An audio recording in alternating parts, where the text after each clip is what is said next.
In early September, I acquired 4 materials to study throughout the semester. I was to study the role of time and weathering through observing these materials. It was clear to me from the beginning that all materials have their lifespan, and they naturally disintegrate as they age.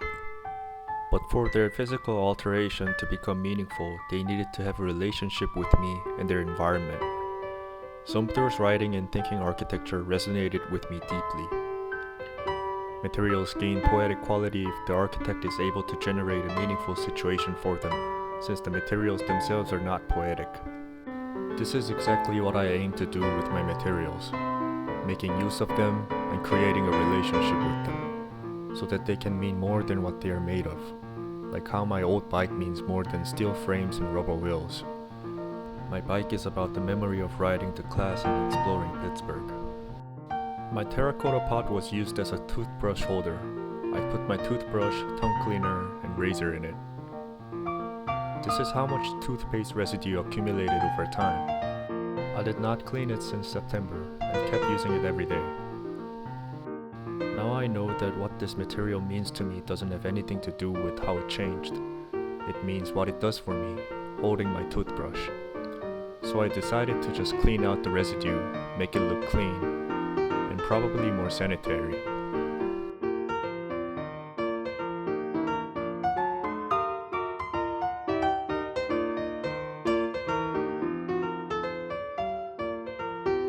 My pine wood plank with hardware was used as drying rack occasionally, but most of the time it was left outside to weather. The stone block on my balcony shows where the wood plank sat throughout the semester.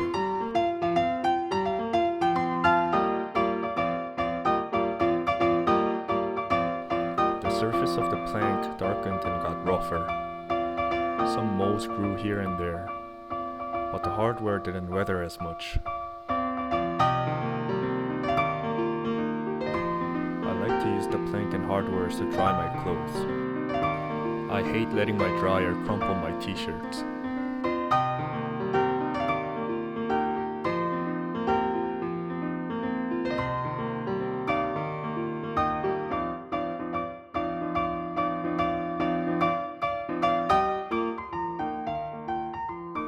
My polycarbonate sheet was sealed on one end and left outdoor to collect anything that falls into it.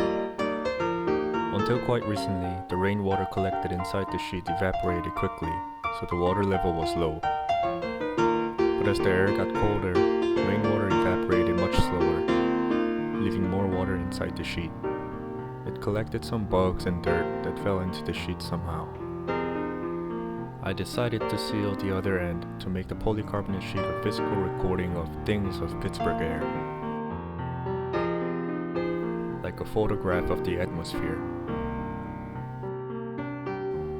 Now it makes a nice poster on my wall.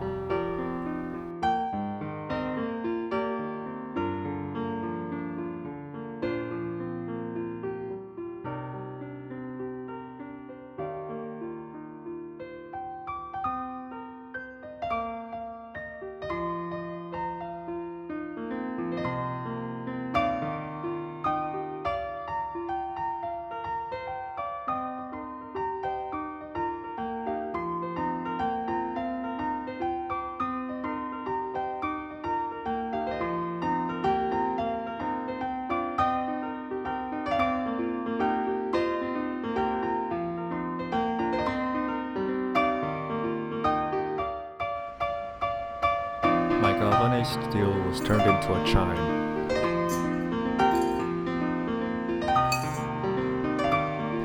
It has markings of the wind that shook it against the terracotta pot.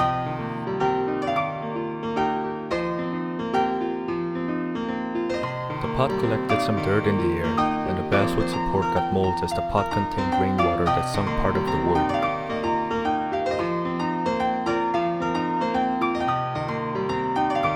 The steel strips are quite heavy, so they didn't make noise that often. But it alerted me when it was really windy outside. And it will keep ringing until I leave this apartment.